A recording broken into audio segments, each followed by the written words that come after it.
What's your soul purpose? It's what you came here to accomplish. It's also who you're meant to become so that you can make an impact by being yourself. We're all here to unlock our potential and create positive change in the world. Everything starts with you. One is not born into their purpose, one steps into their purpose. Were you born to do it? Let's find out together. Welcome to Born to Do It, a podcast about the positive change makers around us. My guest today talks about empowerment. So, naturally, we're also going to be talking about what disempowers us in society, in these patterns that we enter as we grow up, mature, and join society. But before we get into that, I would love to learn more about how we can each reconnect with our inner leader, because that's the key to self empowerment. So, welcome to Jozanne Elizabeth Joseph with this beautiful name and your beautiful title of being a Chief Empowerment Officer. It's an honor to have you on Born to Do It. Thank you so much, Stella. I'm so thrilled to be here with you today. So, for those that are tuning into the conversation and wondering why is there a little bit of a joyous buzz in the conversation with us, it's because we were connected through our connection to Archangel Michael and to the divine. And we were talking about, I think, empowerment or leadership. It was a discussion on LinkedIn that had nothing to do with spirituality, but then we mentioned a couple of keywords that unlocked the magic, and we shared that magic with each other. We understood, oh, this is one of my soul tribe members. That's how it um, happened. It is that's magical. how it happened. Yeah. I'm curious, before we examine spirituality and your purpose, did you ever see yourself as a leader when you were a child? Was there a moment when you were a child and you thought to yourself, I know the way, I'm going to lead people? Oh my goodness. They always say that the first thing that you think you're going to be when you're a child is what you're meant to do. And I wanted to be a teacher. Like I had the old blackboard with chalk Mhm. and imaginary friends who I would put in chairs in front of me and I would start teaching. But society got into me and I realized I can't make money being a teacher, right? I need to do this. And then I connected to something that I was good at. And then that became my direction in my career. But inside, I feel there was always something within me that said I was a natural leader. And maybe not a leader of other people, but Mhm. a leader of myself, like within my family. The first to do things, the one to break out of the box, right? Even if it's taken me, 50 years to get there. So, Well, yeah. thank you for not giving up on that dream, because I believe when we're children, we're really translating the dreams. We're translating the dreams that are placed inside of our self actualization blueprint, maybe. And we intuitively know what we should follow, but then society gets in the way, as you mentioned. Yeah. When did spirituality come into the picture? Oh my goodness. Whew. It's been a long journey for me because I was really, I call it the matrix like everyone else does. I was trapped. I was trapped in that matrix for so long. And it wasn't until I would say my mid 30s that I was introduced through a family member to A Course in Miracles. And I bought the books and I got the app on my phone and I started listening to it and reading it. Didn't really understand it, but felt a calling to the material. right? And this is how it works. Like I sat on this for years, Mhm. for at least a decade before I went back to it and reread it and started listening again and started doing the daily exercises, and it finally made sense. It was like, ooh, I'm ready for this now because it's clicking. And I was still not being consistent in my practices. And it wasn't until, gosh, maybe 8 years later, like during the pandemic, is really when I realized that I needed to connect to the higher power directly and um, stop looking to all these external means to get there, because I Mhm. feel like I grew up Catholic, strict Catholic upbringing, Catholic school through high school. I went to all girls Catholic high school. And I was still going to church every week and doing the thing, but I never really felt like I was meeting God when I walked into church, right? And sometimes the energy of the people around was not all that warm and welcoming and Christian Mhm. and open, and I felt these things in my body, but I never really knew what they were until I started exploring that spirituality. So I always say it was A Course in Miracles that got me started, but during the pandemic is when I really um, made a decision to connect, and I started meditating. And for me, it was hard because I operated in that very logical mind in the corporate world, and the lists, the to-do lists in my Mhm. head. And I'm into human design now too. So I know I'm a manifesting generator, which means I'm like go, go, go, go, go. And I have to do a million things and I have to do them simultaneously, right? So to sit still was hard. I would start off with, 1 minute, 2 minutes. It was the Buddhify app when that first came out that I started. Okay, I gotta try. All right, and I'd be like 30 seconds in, and I'm looking at the clock, going, "Is it done yet?" Really, like you really can't sit still for this long. But I was dedicated to it and committed to the practice, and over time, I got better at sitting quietly and observing, whether it was, breathing or just thinking about one thing so I could just focus my mind. Or sometimes I would just listen to the sounds, like, what do I hear? What's close by? What's far away? And just try to sit focused. And, inevitably the thoughts would come in of, you know, you have to prepare for your workday now and stuff like that. And I'd just be like, okay, I hear you. Okay. Drop back into it.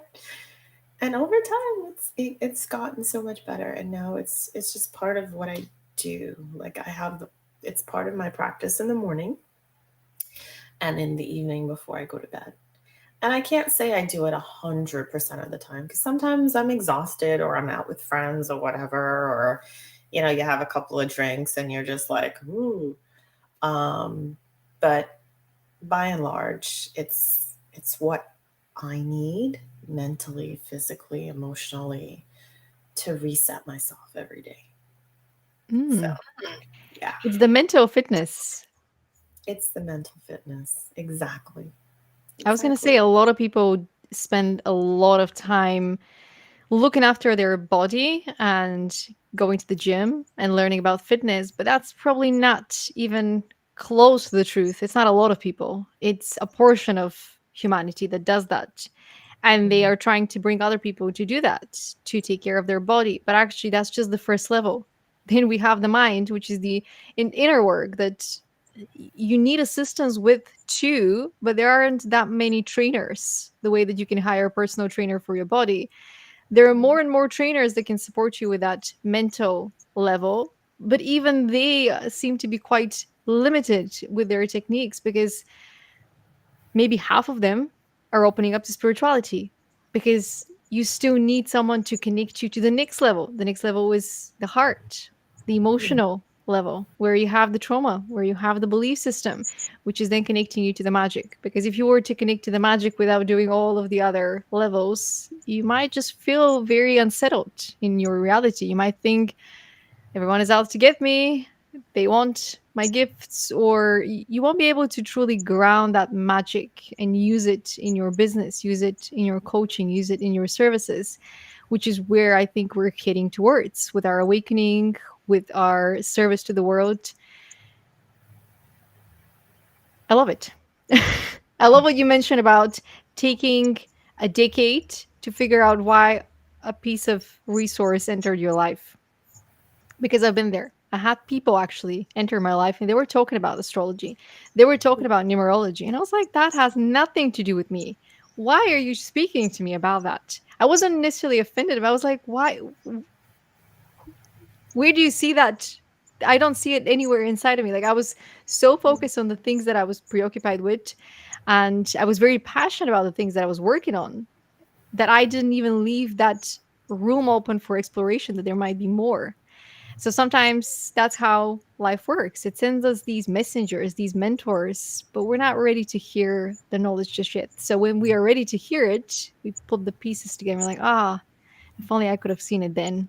How much Yeah. easier or more magical my life would have been. But every day that we are on Earth, we're integrating lessons. We're doing things to understand the human condition in whatever circumstances that we happen to experience.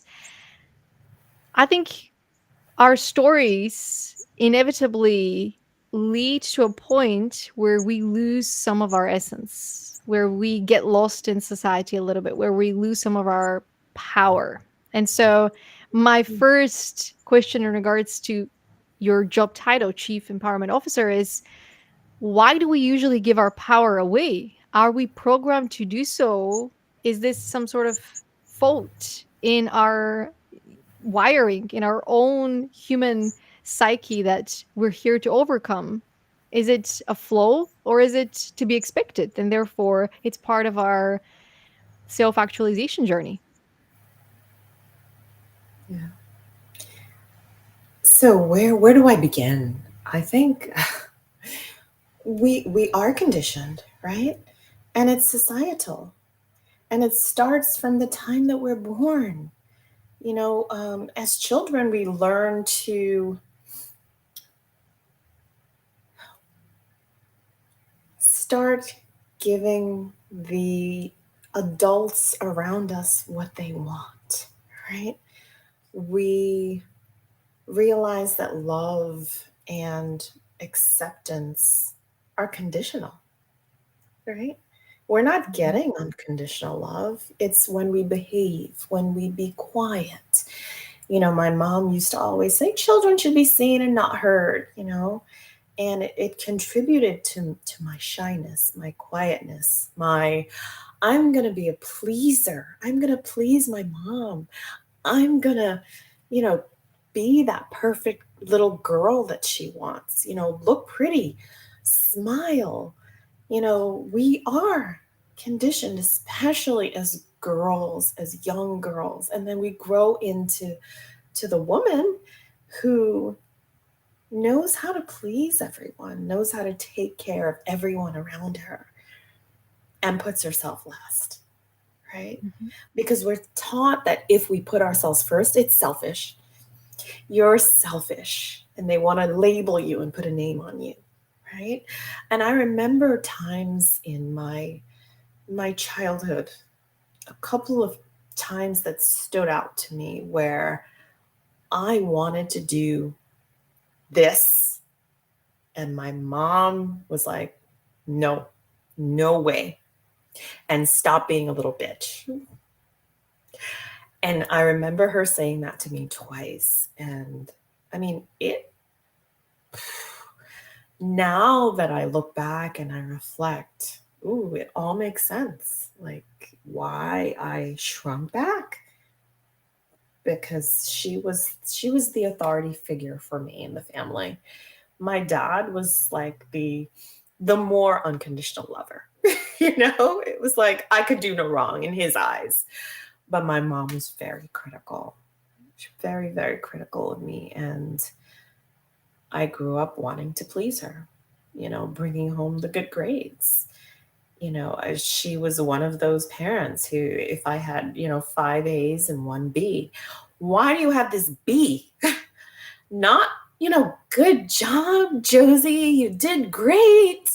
You got five A's. What about this B? So that became my pattern. Like, ooh, I have to be perfect. I've got to work towards this perfectionism. And there's my conditioning. It's the pattern, right? And I see it happening and has happened to a lot of other women. And not just women, to little boys as well. Toughen up. Don't cry. Don't show your emotion. What do you think happens to them? Yeah. So I I don't know if it's a flaw, but it's how we've learned to adapt, right? We want to be part of society. And I think back to even tribal times. If you didn't fit in, you got thrown out, and that meant you didn't survive, right? So it's that part of our brain that's still very prehistoric, that wants us to fit in at all costs. And it's not until I think we have um, the emotional authority and maturity to realize that, ooh,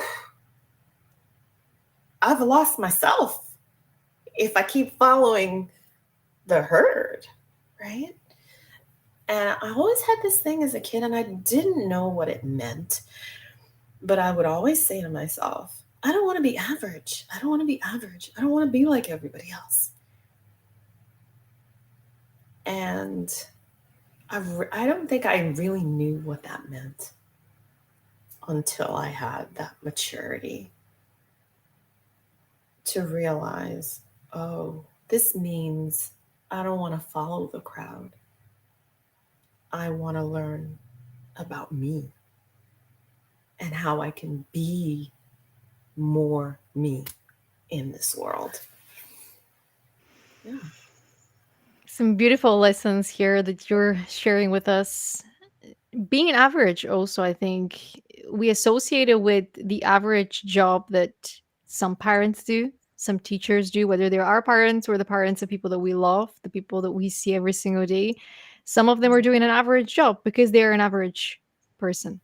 And so our actions speak of the level of awareness that we have, the level of mastery, accountability. So people that are average at what they do, it's a direct reflection of their connection with self. It's an average connection with self. So it makes a lot of sense that there is a correlation between that perfectionism and wanting more.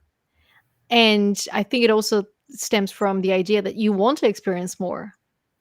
Because if you stay in the same dynamics, if you don't ask yourself for more, you're not going to be able to outgrow those patterns, even if it means outgrowing certain people and leaving them behind, even if it has to be your own family or friends that you've had for a really long time. When you see them for, I wouldn't call it a prison sentence, but it is a little bit of a prison sentence for your soul because they're keeping your spirit imprisoned.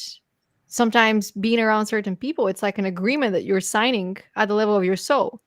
Yeah, we can be friends. You can be my mother or my father, or I can be your child, or whatever the agreement is. But while we're together, we're going to learn certain lessons, but I won't be able to self actualize. I won't be able to ascend further. I'm agreeing to that for a certain amount of time, but after a while, I'm gonna need to go because we do have soul contracts, and even our parents, they're a soul contract that we agree to.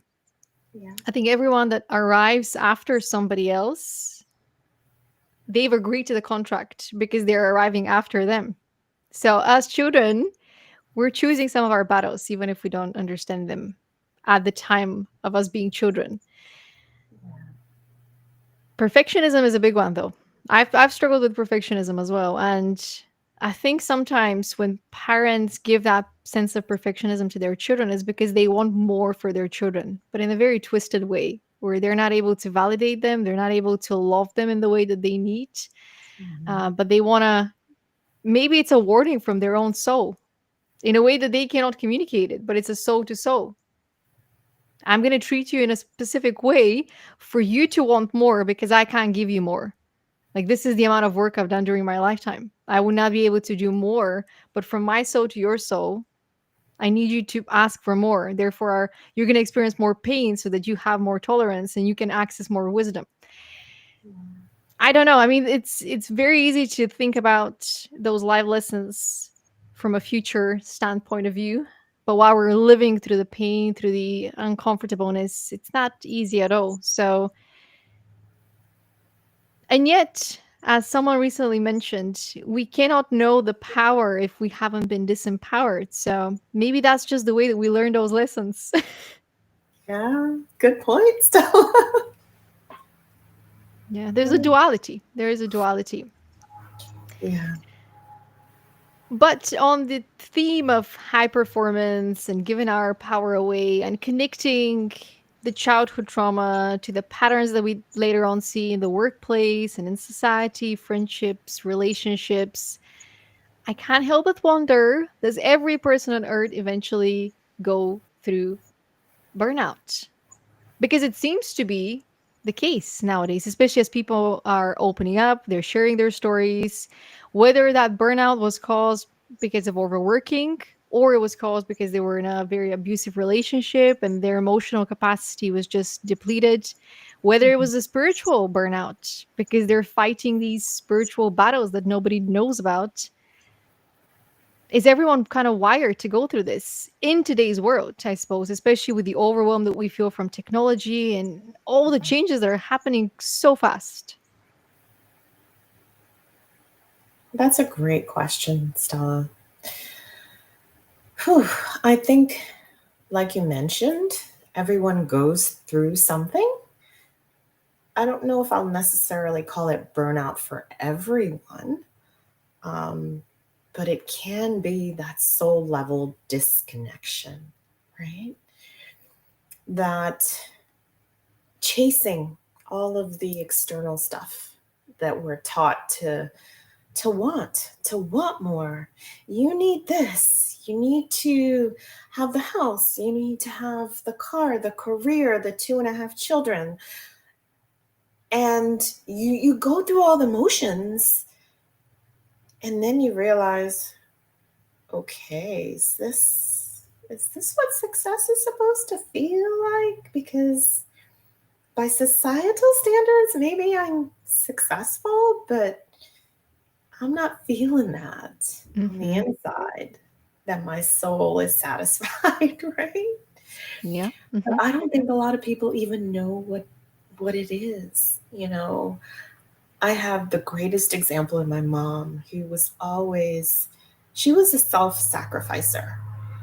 Like, everything she's ever done has been for others and to her own detriment. And she suffers from rheumatoid arthritis and all of these like autoimmune internal issues that have become physical because she's never really expressed her emotions or her desires, or I don't even think she ever connected to what she wanted from life or who she is.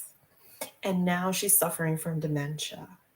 So she's losing her memories, losing her connection. And I have to think that, maybe as we mature and we get older, maybe dementia is just that person connecting back on some other level to who they were meant to be. And so they're trapped in a loop of a time when things were happy, right? And we say, well, they've lost touch with reality, and they're losing their minds. But I have to think, like, are they really? Or is Yeah. their soul connecting back to who they're meant to be, and that takes them back to their childhood? Because, maybe that was when they felt most connected. You know? I don't know if I've answered your question, but A little bit, yeah. And there's something to be said about dementia in particular that if you look at some of these conditions, they're very obvious, I think, in a way that we can analyze what's happening because we're constantly giving prompts, we're constantly giving instructions to ourselves. Oh, I want to feel that way. Oh, I don't want to feel that way. But we were warned once upon a time by the secret, those that understand the book at a deeper level, they're going to know what the warning is about. But the warning was you have to affirm positively because that way you're given instructions in a way that you're going to receive back exactly what you want. Otherwise, if it's negative, it's a mirrored way. So you're kind of affirming the opposite without you understanding how it works. So to me, the dementia condition is almost like the person that doesn't want to remember, but they don't want to remember so much that they push reality away. And so there is a lot of resonance to what you're saying that their soul might just be somewhere else and they're connecting to that faraway land, but at the same time they're rejecting the reality that's here, and so they're not able to appreciate life for 1 year, 2 years, many years. Sometimes people live with dementia for many years, and that's years that are lost in a way because they are refusing to be part of the reality. But their time to go is not just yet. So they still have something to learn, they still have something to process or to give to Earth, but they don't want to play by the rules of Earth. Maybe because they're remembering the pain and they don't want to remember the pain, which is where the inner healing of that trauma comes into the picture. When you process the trauma and you realize, oh, it was just lessons. It was very painful, but I can see the lessons on the other side of the pain. So I'm glad that I took some time to go through that pain because that pain no longer defines me. It actually illuminates the way around what I'm here to do, how I'm here to help my family lineage, strangers, my community, society as a whole, Earth. But it's a very painful conversation, I would say. Us healing those inner wounds and us understanding the connection between the physical disease and how that is connected to emotions that we're trying to ignore. And many people on earth, they go through life for decades trying to avoid that pain. And for some of them, it's a little bit too late to try and process all of that because it's a backlog and it's weighing them down. yeah, But I think you've answered my question. I think everyone goes through a bit of a reckoning in their life, whether it manifests as a burnout, whether it manifests as confusion. They lose clarity. They don't know what to do. They wonder, how did I get here? Or is that everything there is? And you made a really beautiful point about being balanced and reasonable with asking for more, because you might get lost in asking for more. You might lose yourself in getting the more and be like, oh, more, more, give me more. I want more, because society told you having more means people are going to respect you more, they're going to love you more. But hmm, that's an inside job as well. yeah, And your work connects you to supporting women. So naturally, I'd love to get your thoughts around, are women more likely to lose their spark than men? Maybe precisely because they're a little bit more emotional, more intuitive, more connected to their emotions, which is why they're more easily influenced by the outside world and noise and pressure and expectations. yeah. I think you've started to answer the question for me already, Stella. It's that because we have so many societal expectations that we think we need to meet in order to be the woman that we're expected to be, we get buried in all those expectations and all the things that we think we should be doing. You know, put the husband first, put our children first, put your career first. How can you do that all? I mean, they tell you you can have it all. And then we think, oh my God, I have to do it all and I have to do it all perfect. Mhm. And it never happens that way because there is no work life balance, right? There is no balance. It's harmony. It's how do you work with it all together, and how do you stretch the boundaries a little bit? Like sometimes, you know, watching your kid in a dance recital or a baseball game is going to be more important than being in the office late, right? Or hanging out with your friends and getting some me time and recharging your battery is more important than, being home to cook dinner, you know? And we don't realize that we need to bring, if we want to bring ourselves into harmony, we have to put ourselves into the equation and make ourselves priority, right? And we just get so fragmented when we're just following the shoulds and the expectations of us and going through the motions without asking, what do I want? What do I really want? And it's taken me a lifetime to get to this point where, whoa, I've been doing all this stuff to please my mom, and then I had kids and I got married, and now I'm trapped in like the golden handcuffs of corporate America. Like if I quit my job, I won't be able to support this lifestyle that we've now become accustomed to. And it's the trap, and it just keeps going. And if I didn't step off of that treadmill, I would still be there. I mean, 5 years ago, I was there and never envisioned that I would have an awakening and realize that, oh my gosh, the challenges and the hard times and all the suffering, that was just part of the lesson. That was not your purpose. It was just part of the lesson and part of your growth and your expansion into who you're becoming. Because I feel like every time I peel a layer of the onion of life, that there's something else to learn, right? And I've done, like, over the last year, a lot of inner child work because I didn't realize how wounded, like, my little girl was. And I spent a lot of time with her in meditation, just sitting still and loving her, right? Trying to give her that unconditional love that she didn't receive at the times that she probably really needed them, right? Because I've gone through, like, it would take days for us to talk about all my stuff. So I'm not going to unpack it here, but just to say that I had to face it in order to move through it. I had to recognize it for what it was. And it's not that, the fears and the struggles and everything else don't still happen. But when they do happen now, I'm at a different level of awareness. It's Mhm. like, oh, okay, that's why you're triggered. That's why you're reacting this way. It's making you feel like that little kid again. Like, don't go there. You're bigger than that now. Oh, remember your power.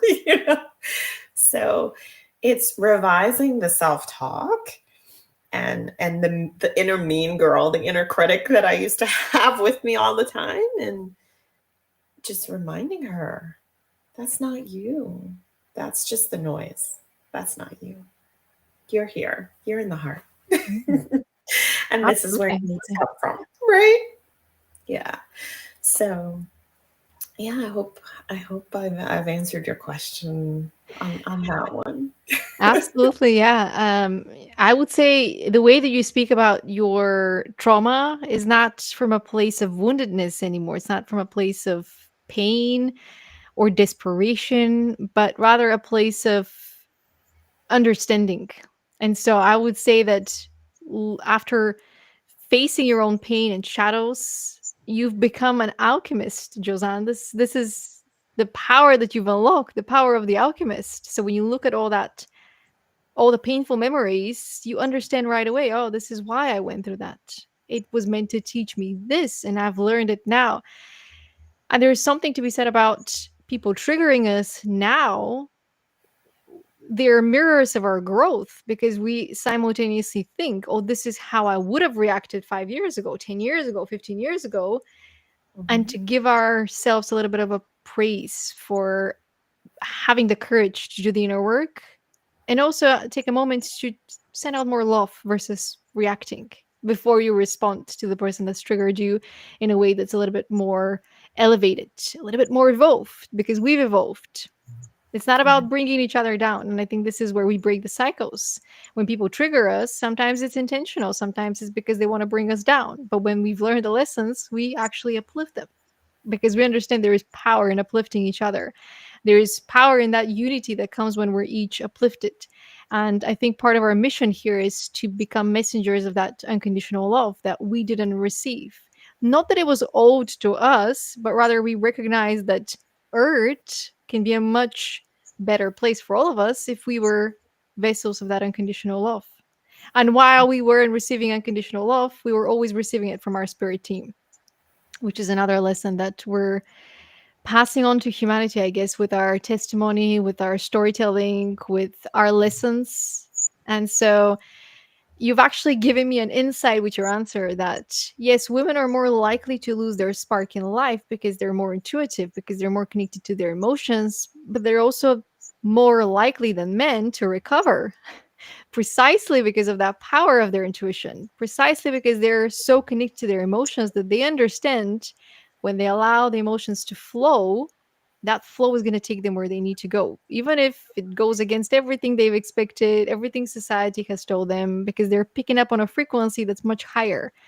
And those that cannot hear it or see it, that frequency, eventually, if they do the work, they're going to tune into that same frequency that's going to take them where they need to go. Sometimes the place is the same, sometimes we move in different directions because we're not, just because we've spent a portion of our life with someone doesn't mean that we're always going to be with them.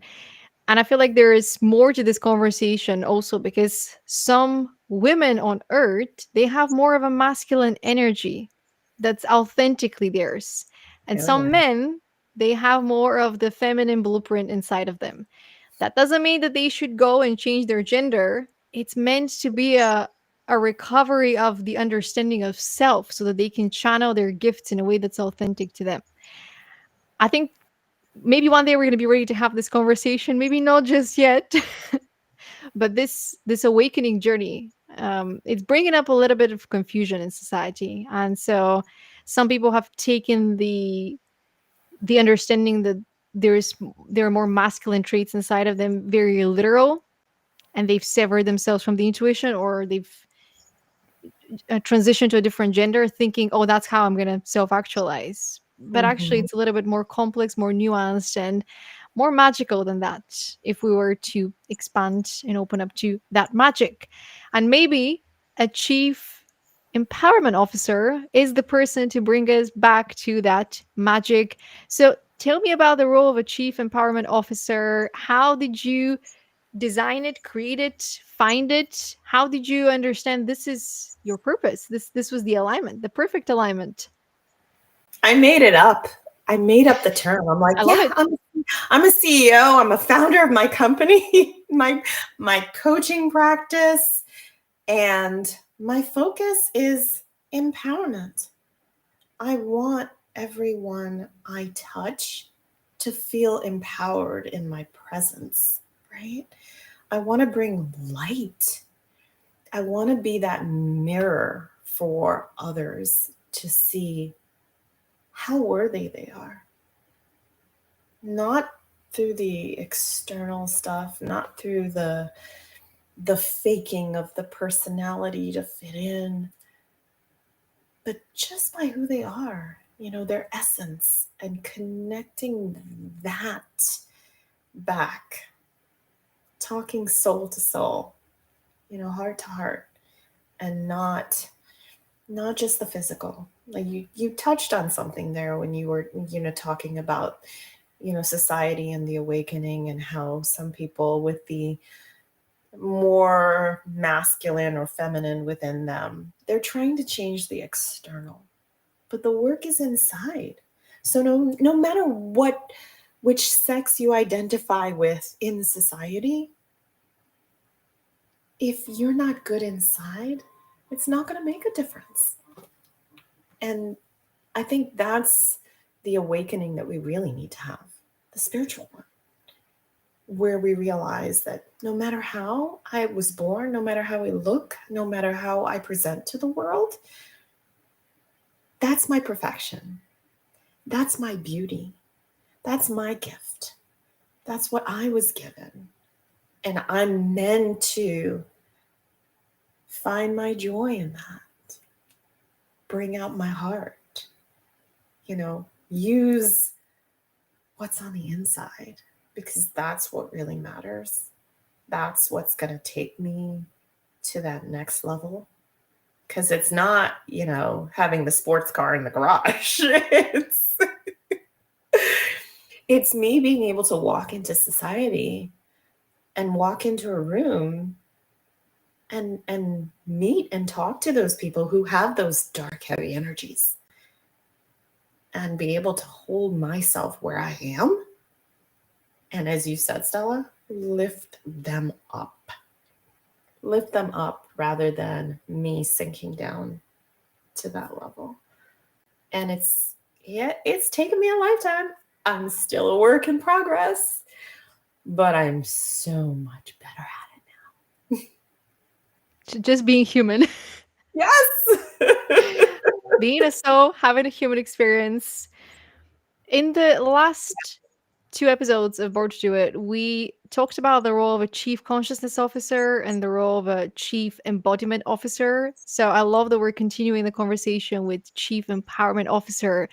Do you see this role being brought to corporate America, maybe, or, independent businesses, maybe not super corporate just yet, but business structures that can use an uplifter, someone to remind people of their strengths, regardless of their level, regardless of their title, but just to be there for them as a type of cheerleader that doesn't necessarily, for like a better word, bullshit and just lie to them that they're doing amazing while they're actually not progressing, they're not becoming better versions of themselves, but rather to shake them up, shake off the Yeah, dark energy, and remind them that they're the source of everything.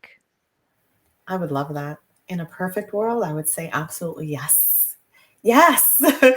Every company, every organization needs a chief empowerment officer.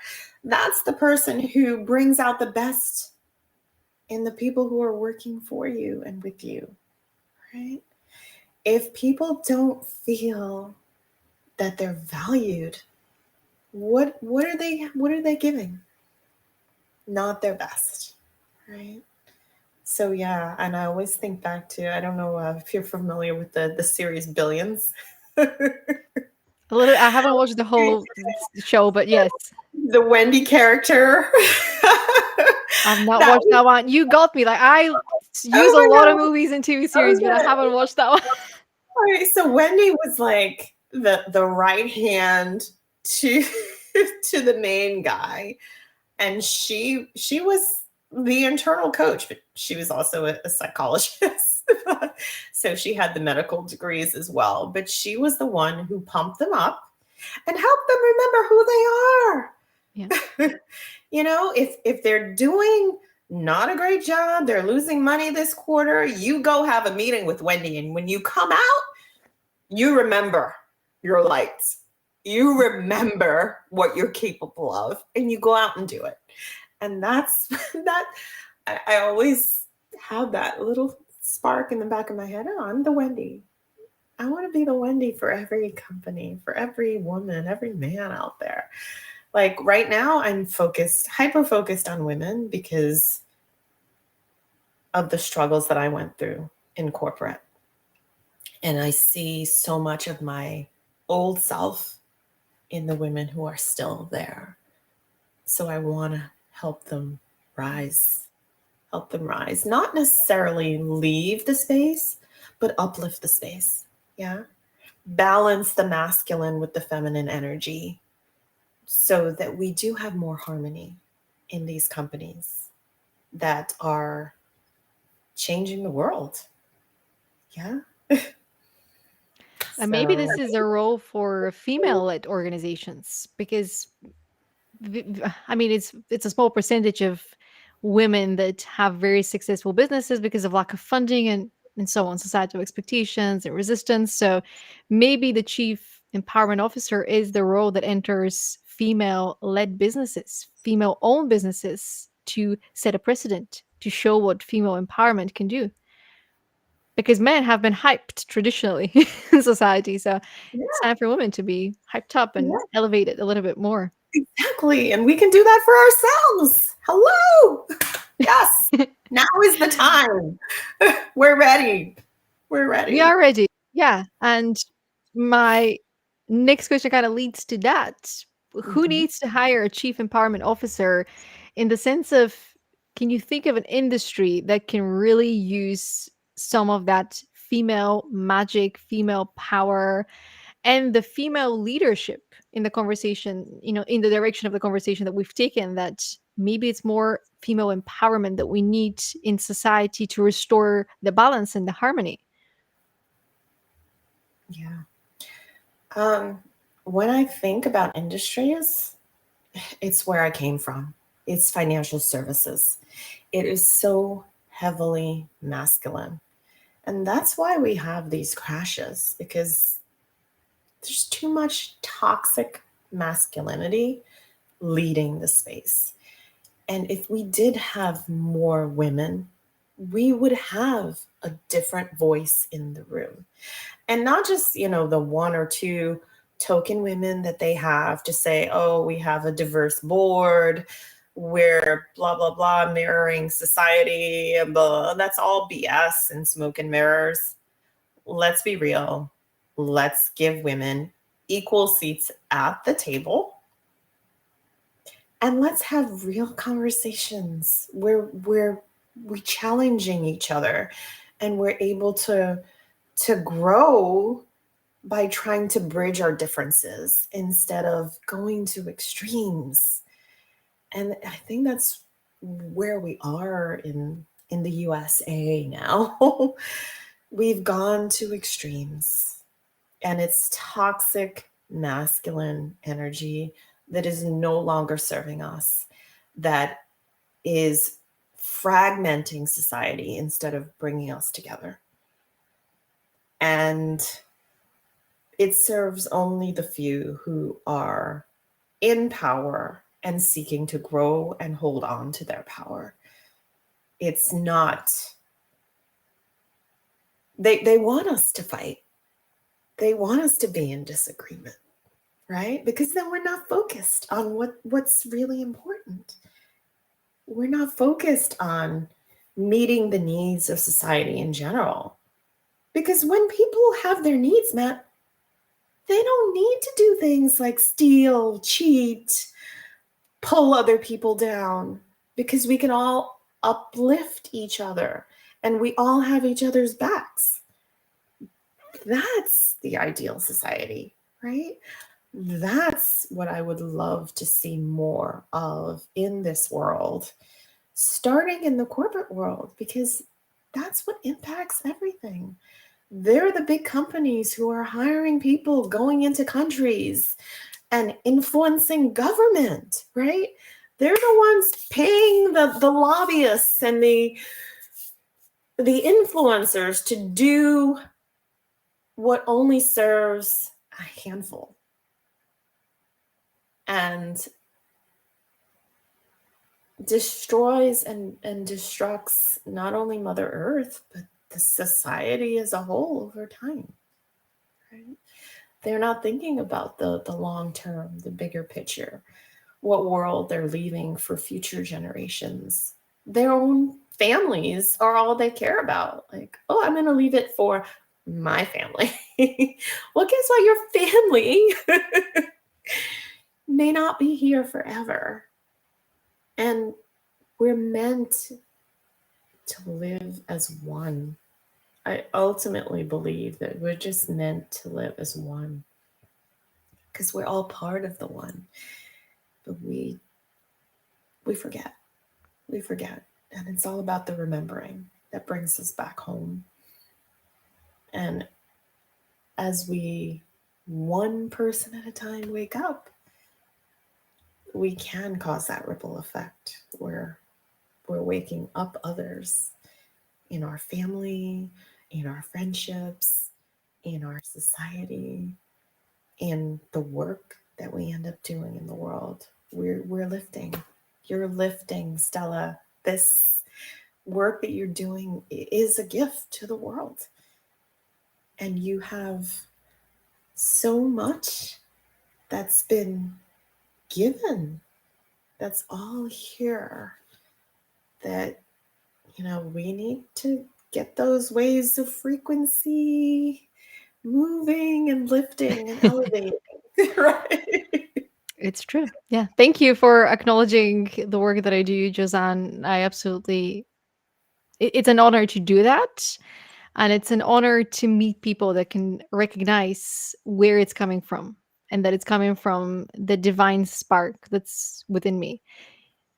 I don't think this is a work that I ever envisioned myself doing. So doing it now, it feels surreal in the sense that my inner child did not think I would be doing that. If anything, my inner child was very, well, I say that and then I remember when I was little I did see an image of me talking to people in a talk show. But but that's something that gave me strength and hope towards me embodying the wise woman, the shaman, versus me having this exposure. It was more to, I almost had this glimpse of one day I'm going to be like the smart people I was watching on TV. Not the people that were causing division, but the people that were uniting people that were curious. So I think that was always the inspiration behind even pursuing the path of journalism and creative writing and connecting with people.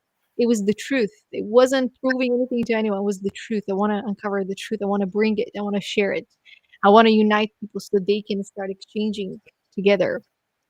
And I think women are naturally better at that. It's just the way that they're designed. They want to unite. They want to nurture people's spirits. They want to illuminate the love inside every single person. And maybe it's the financial industry. We have manifestation coaches that are speaking about the secret energy to manifest money. Where do you think that's coming from? It's coming from the feminine. The feminine is trying to rewrite some of the toxic masculinity in a way where we don't have to be on that treadmill like the mice that are just desperate for survival. And you mentioned politics. Maybe this is where we need more female voices as well, because politics shape the discourse in society. It's very ancient Greek, Socratic, Aristotle, bringing in some of the ancient philosophy into the conversation. But maybe women with their intuition can bring people to a deeper understanding of their own intuition.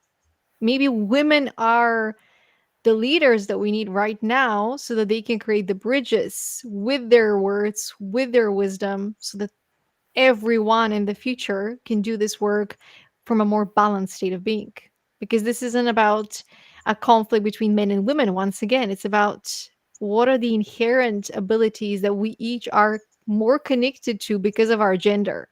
Traditionally, women are more connected to the feminine blueprints, the feminine abilities, the feminine ability to flow, and even our biology as women.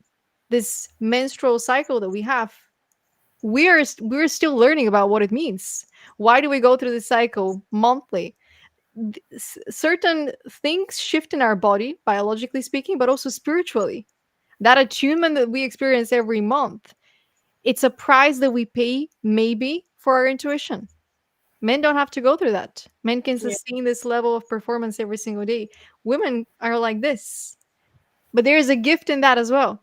If we start, if we stop rather going against our own nature, because that's how the female body has been designed. Traditionally speaking, of course, there are always exceptions. I've enjoyed our conversation quite a lot, and I'm excited to guide you further onto your path because you dropped a really good life lesson here that if society keeps us divided, then we don't have time to connect with one another, with our spirit team, with our children.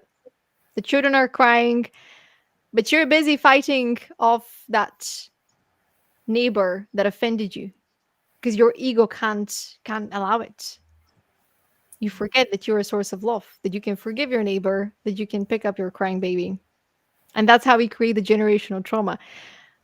But if we return back to the self awareness, if we increase that self awareness, then we're not going to take things personally as much because we're going to be very firmly rooted into who we are. And the first step is our own name, which is actually something that I was guided to understanding as part of my own awakening. So I love that I can bring people closer to their own name and path.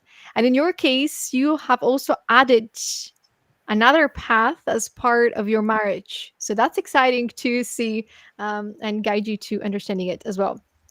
So your first name starts with J. This is a marker for leadership. It's the equivalent of life path one. So you're here to lead the way as you embrace your own transformation and guide others in theirs.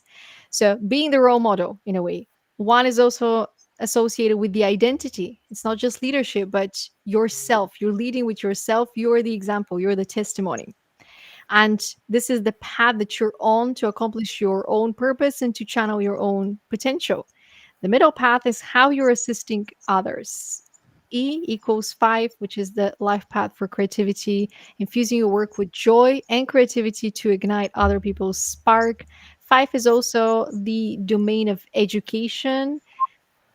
The inner child is here as well. There's more inner child play, there's more joy, there's more creativity, passion, and purpose at the level of creating. Not so much purpose with the higher meaning, but purpose in I want to create something new today. I want to go on an adventure today. There's more of that early life education where we get to explore. And through that exploration, we learn about ourselves and the world.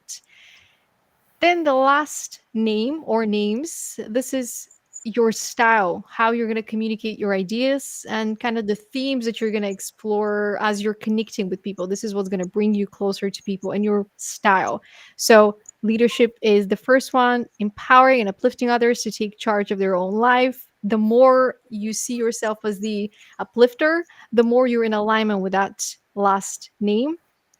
And you also have self growth, life path 6. So inspiring and encouraging others to continue to develop their identity. Because until you're gone, your life story continues, but so does your soul's evolution. And so if you can inspire people to continue to advance themselves, to channel their potential, that's bringing them towards self growth. And you're both in alignment with your own transformation and helping others transform, which takes us to overall life path psychology, life path 4, if you put the numbers together. And this is an examination of the human psychology, of what it means to be human, the roots, the ancestral patterns. It can go so far as our connection to the family tree that extends way beyond the people that are alive and here with us, past, present, and future. But in your case, because you haven't removed your last name, you've added your husband's last name, you also have your initial life path, which is that of partnerships. So, meeting a lot of people, connecting with a lot of people, working in community. I think your journey naturally combines both life path 7 as an overall kind of theme of your life to meet a lot of people, to touch a lot of people with your presence, and to co create with them, and to also kind of do your own research around what it means to be human and how can we help each other, why are we all here, and how is it changing earth. How does that resonate with your journey so far?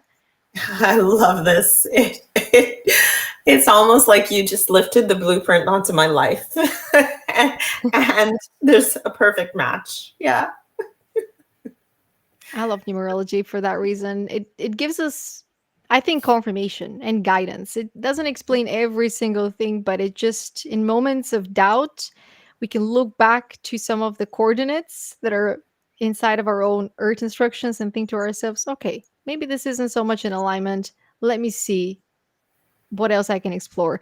But if something is in alignment, even if it just fell onto your lap, as they say, you think to yourself, yeah, that's in alignment. Why would I doubt it? Why would I question it?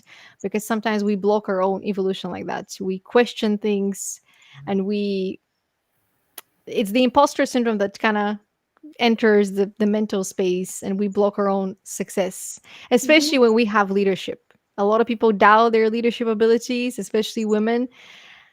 But if you're here to be a leader, if you have a marker for leadership, the universe is going to keep giving you opportunities to lead. And until you take them, you're going to feel like things are not flowing because you're meant to take the charge. You're meant to be seen. You're meant to expose something to the light, or you're meant to be in the light with your presence as a whole. And this takes us to the astrology bit, which we get even more information about the specifics. 12 houses, 12 signs, 4 elements, each part of your blueprint. So with the sun sign, this is your higher self identity, who you need to become and move as in order to accomplish your purpose. We have Virgo in the 11th house. So the community leader, the one that unites people, the one that creates the opportunities for people to get together. And Virgo is the sixth sign, so connected to the self growth path. So naturally, your motives for bringing people together are towards bettering yourself, society, a common mission that unites you and other people. You are a leader with a mission, and naturally, you're gonna keep finding yourself. Uh, what was it, the rebel with the cause? A little bit like that. People might say that you're questioning or disrupting the status quo, but you have a cause, and that cause is just flowing from within. Moon sign, we have Capricorn in the third house, communication. So this is more your comfort zone. So the resources that you create, the opportunities that you might have created earlier in your life might have been around communicating these ideas and making sure that people hear what you have to say, because it's being channeled through your higher self is communicating. You can see the patterns and you wanted to let people know what's happening so that they can empower themselves. But actually, your higher self is the leader that unites people and allows them to open up first a little bit more for more co-creation, for more collaboration, where you give people the space for them to process the lessons, for them to come to their own conclusions versus giving them the answers, even if you have the answers, even if you can see the patterns right away. Because oftentimes we learn the best when we have a mentor that provides the space for that learning to be facilitated. So you're moving from communicating all the lessons to creating the space for those lessons to be understood by the participants that are ready to do some of the work. With South Node, this is kind of your the mission that you're assigned when you enter Earth, which is part of your early life remembrance. This is your integrating what's already there. So seeking for the higher meaning, higher knowledge, higher purpose. Why are we doing this? What is this for? A lot of emotional seeking. Why did I go through this? Why did that have to happen? Especially with cancer connected to the domain of the home, processing the trauma in the first few decades until you get to the point of alignment with your North Node, which is kind of the North Star, and you aligning with your soul purpose, which is Capricorn in the third house. So, using what you have, what you're fluent in, communicating these ideas to providing space for people to co-create those resources. You're actively involving people in the co-creation so that the teacher and the students are working together as a little bit like the disciples, like the apostles. It's a group project. But in order for you to understand what it's required to uplift others, you had to first embody that uplifted version of yourself. And so there was probably a lot of testing and trials and failures, because Capricorn is that. Capricorn is the person that experiments a lot. They do a lot of things, they experiment a lot of things. Not everything's successful, but they're always researching. And now that you are learning from some of the early attempts, you can guide people with more clarity and a more grounded understanding. Rising sign is where we get the first air sign, Libra. So communicating, rather connecting with people using some of the research and allowing for that conversation to happen. Hey, did you hear that? There's a new study about this and that. What do you think about that? So, again, this is almost like the pathway to inviting people onto your community, the bridge. And Venus sign, which is where we get a little bit of the fire. You have Leo in the 10th house, public life. So, these are your collaborators. These are your soul tribe members. These are the people that you can trust the most. They're the people that resonate with your love language. And these are leaders. These are people that are entrepreneurs, business owners, people that are doing something big with their life because you can speak their love language, they can speak yours. You don't have to explain your reasons for wanting more. They already understand. Yeah, we're doing something big during our lifetime, especially with Leo. Higher purpose here, super higher, the higher self activated for something bigger than just I want to have a business because I want stability. I want to build a business that changes people's lives. So, working with entrepreneurs and co-creating with them with an overall, with an overview of everything that I just said. So, the first path is your soul purpose, your mission. You're here to be a community builder, make it easy for people to find connections that can assist them in unlocking more of their potential in true collaboration, ensuring that you're facilitating that safe space. There's a lot of earth energy here, which means that you're still involved with the co creation of resources and just being a doer in that space, but your energy is providing space for other people to be heard as well and for their spirit to also be there. The middle path is how you're actually assisting others because you've already mastered that. So, in your case, you spend a lot of time researching your own alignment with your purpose, finding why you're here, and you have the unique ability to help others to do the same. So, you're a purpose connector, reminding people of their mission on earth to alleviate some of their stress that's due to the pressure of being out of alignment, some of that pressure because of expectations outside of them, bringing people back within so that they can bring that alignment to self.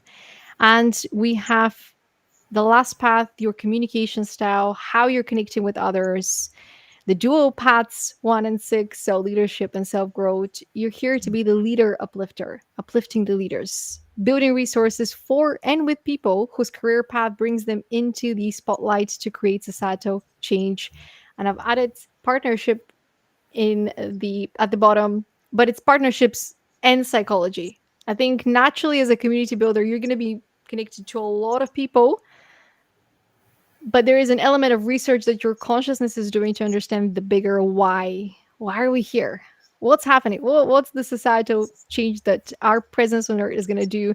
And maybe sharing some of that knowledge as part of a later phase of your life after you've facilitated more of that community presence in society. So these are your instructions, Jozanne. What do you Oh, think? it makes me feel really good to get the validation because I feel like I've been trying to do this. I I have a community called Heart and Soul Sunday where I bring together a group of women once a month, and I started that because I needed it. Right? So it was part of I really want to bring women together so we can uplift and support each other. And this is also what I really need, right? So it's perfect how I've already started to do this partnership, connection, questioning, being curious, bringing that in, helping others to do the same with their own lives. And having lived through the lessons, now I'm in a place where I can share. I can share it. And as I learn anything new, I bring that to the women in my circle. A lot of my writing is stuff I'm going through or reflecting on. And oh, okay, I can share this. I've experienced that, and it's all coming from me. Mhm. And I think this just validates it in a bigger way to let me know that I am exactly where I'm meant to be and Yeah, doing the and things. it's not easy to assist people with the emotional healing because you have to deliver some truths. But when people are ready to hear those truths, they're ready for the emotional transformation, which is where I think your South Node is speaking from experience. This was the mission that your consciousness was on for the first part of your life, which is you understanding that, you completing that is allowing you to heal people with completing that transformation at the level of their inner child healing, the childhood trauma, the wounds that might be ancestral. So bridging the gap also between the physical, the mental, emotional, and spiritual, adding some of that spiritual new earth wisdom onto the conversation that many people are, ready to hear. Even if it's unfamiliar, even if it seems crazy. I think many more people are ready to hear that and learn from it because they're understanding that what is happening, the cycles that we're perpetuating, it's unacceptable at this point, especially with all the resources that we have. Exactly. Yeah. You summed it up beautifully. Yeah. It's all I would about say rising. you're very much in alignment. So I don't think there are any surprises reading your first six elements and your numerology. I think the the transition that happens when we align, you've already done that transition. This is just the confirmation, and this is just maybe connecting some of the blind spots, some of the missing puzzle pieces. But you've already grounded the vision. So whatever missing puzzle pieces that you had, they're not revealing anything new from the vision, but they're just completing the blanks. Yeah. Filling it in. I swear, every this year has definitely been the year of the snake and Mhm. shedding, because a lot of things are like coming out of the woodwork that I never knew about. And like, oh, that makes sense. That's like another piece to the puzzle. Uh, oh, okay, that's ancestral. Okay, I got it. Yeah, put it. It's all fitting together now and filling out the picture. Absolutely. Yeah. And it's preparing us for year 10, which is next year. And this is your Venus sign as well. So maybe it's preparing you for a breakthrough at the level where you get to co-create bigger impact. So year 9 is important because it's clearing the way for the success. It's clearing the way for the recognition. It's clearing the way for the connections. And you do have 9 and 10 in your instructions, the earth instructions, the natal birth chart, and you also have 11. So the next few months are Wow. uplifting months for you, bringing you further into alignment. And as we're bringing our episodes to a close, I do want to remind people one is not born into their purpose, one steps into their purpose, and it's your choices, it's your commitment, it's your determination, it's your belief in yourself. And ultimately, you're going to know what feels right the more you trust your intuition. You're not going to find the answers in anybody else outside of you. You're the source. So trust yourself and your inner guidance. And you're going to have, of course, messengers that join you on your journey to help you move in alignment. Coaches such as Jozanne, that has a something called the PRISM protocol that stands for personal restoration and inner self mastery. So, tell us a little bit more about that for anyone that has enjoyed our conversation and would love to connect with you or maybe even work with you. How can they get started with this and why should they? What point of their journey they need to be where this is Mhm. going to support them the most? Okay. So PRISM comes from the past few years of coaching that I've had and working with some really dynamic, female leaders, from the corporate and entrepreneurial space. And it's bringing together into a singular program, some of the key lessons and things that have been repetitive. It's my 8-week program, and it's looking at all areas of your life to help you figure out the clarity part, the who am I part, right? Who am I, and who do I want to evolve into? And it's looking at all the places that pull us away from that. You know, what what are the distractions that are preventing us from really fully coming into ourselves and living the best life that we can? You know, understanding how to connect with yourself, how to sit still and listen, connecting with your body. This has been a big lesson for me, the whole mind body connection, and using those signals once you're aware of them to guide you and direct you. Because the body knows what your mind is not ready for, or your mind does not fully understand or conceptualize. The body has wisdom, and it's helping you access that. So it's a taste of all these little things to help you be the best version of yourself, the coming home to self and who you are in your core at your essence. Mm. In The a nutshell. most authentic and honest version, the one that doesn't have to wear the masks or perform for others. Exactly. Exactly. The one that feels easy. It comes easy because Mhm. it's just from within. You're just emanating it.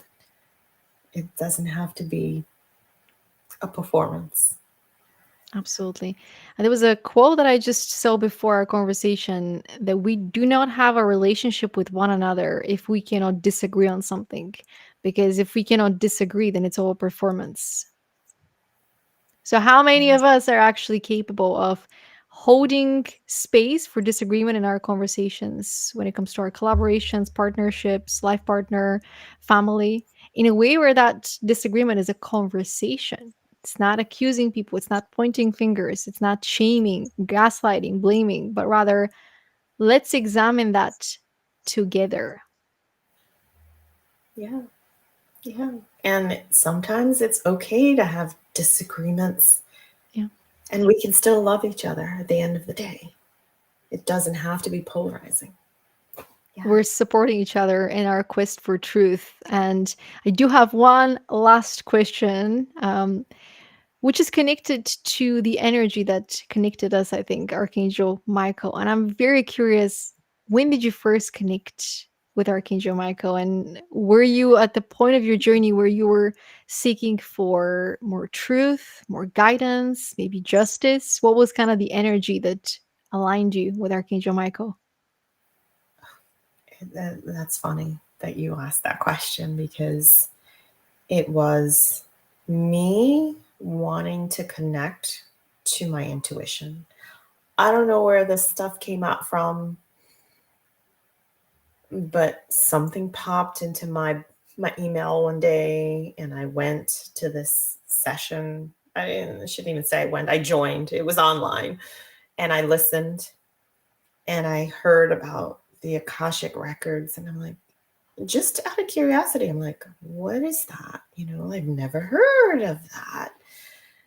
And then I started asking questions and researching, and oh, this is interesting. Oh, I never heard of that. And then one by one, different teachers presented themselves. And as you mentioned before, when the student is ready, Mhm. the teacher appears. And that's how it happened in my life. And the woman whose session I joined the very first time, she had a summit, and I listened in on her summit as a participant, and I really just felt a connection to 3 particular people on that summit. Over the next, I think, 2 years, I worked with every single one of those people that were on that summit, including the woman who ran it. And I've had a I've had a lot of spiritual readings, whether it's in the Akash or through some like oracle readings or just someone who's intuitive. And they always start by telling me that there's an Archangel Michael energy on my right side. And that's been the common thread. So that's how I intuitively, I would say, determine whether someone is being genuine versus Mhm. just telling me what I want to hear so that I'll work with them is what's coming through. And when I hear that, it's like, oh my God, yeah, yeah, that's the, and I love blue. I wear a lot of blue, and I Mhm. didn't even know that Archangel Michael was Oh, yeah. blue. Like Mhm. the energy is blue. It's like, oh, that makes sense. That's why I always like, I would always say, oh, blue is my power color. I feel most powerful when I'm in blue. And I look back on my life and I reflected on quite a few situations that I'd gotten myself into that most people probably wouldn't survive. And I always knew that I had an archangel watching over me. And the spiritual teachers that I've had have validated who that was. So my husband's name is Michael. My ex-husband's name is Michael. And I have a lot of Michaels in my life. And I always like, why am I so attracted to the Michaels? So it all makes sense. And I started doing um, meditations around connecting to the angels in the past few months. And the one that I am most connected to is always Michael. Is always Michael. So The protector of truth. So yeah. we're here to honor the truth of our ancestors. And so when we see something that's not right in society, it just doesn't sit right with us. And I think because we're so connected to the spirit realm, it's easier for us to speak the truth. It's easier for us to go on these healing journeys because intuitively we're understanding that we're going to bring ourselves closer to the truth. And when we integrate the truth, everyone that we meet, they're closer to the truth by being in proximity to us. So it's a beautiful journey. It is. It really is. It's like, wow, I went through all of that to get here. Oh, yeah, it was all worth it. I wouldn't change anything. Not even the bad stuff. It's like, whoa, Mm, yeah, feels good.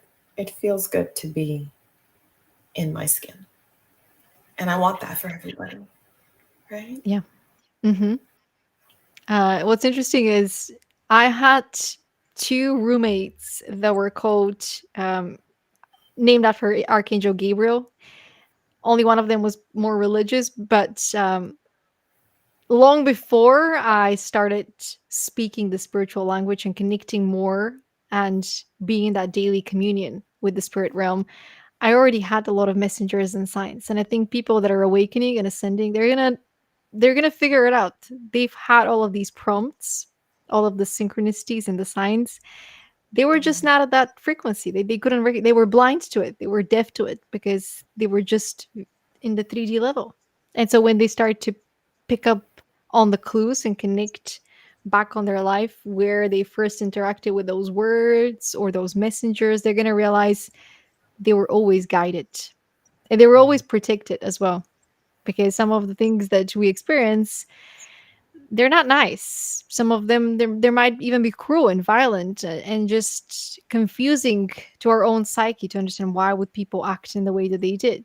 But especially people that are awakening and here to bring some of that spiritual ancestral knowledge, we are protected and guided every step of the way, even when we are not conscious of it, even when we are in the illusion a little bit. So, thank you for Yeah. joining me on Born to Do It, Jozanne. I absolutely enjoyed our conversation, and it's been fantastic to hear more about your mission to empower other souls on earth. Seeing that you've gone on your empowerment journey and you can offer insights that are backed by that experience, which is usually how people get to believe in themselves. When you give them your testimony, they're like, "Oh, I can do it. I can do it too then. Okay, let's do it." You can see the gears in them shifting. They're getting ready to do the work. So, thank you for your service. Oh, thank you, Stella. Thank you so much for reaching out to me on LinkedIn and starting this because I feel like we have a soul connection. So this is not the end. I love it. This episode was divinely guided into co-creation. Yes, Thank you for joining absolutely. us, watching our conversation, or listening. If you resonate with Archangel Michael, if you are working with Archangel Michael, leave a comment or reach out to us. Let's connect and explore further that connection that we have with the divine together. Seeing that we're on the physical level, let's see what we can do together on earth as we're receiving the guidance, as we're receiving the signs, because this is a collective mission. You might not have partnerships in your natal birth chart or in your name's numerology. I have partnerships twice. So I know this is a collective mission. And I think we've done our part creating an isolation because we had to experience that integration. And now we're ready to work together side by side, even if we're separated by, country borders and so on. Yeah, Our spirits are not. they are not. We are one. We are one. We That's are one. that's the outro.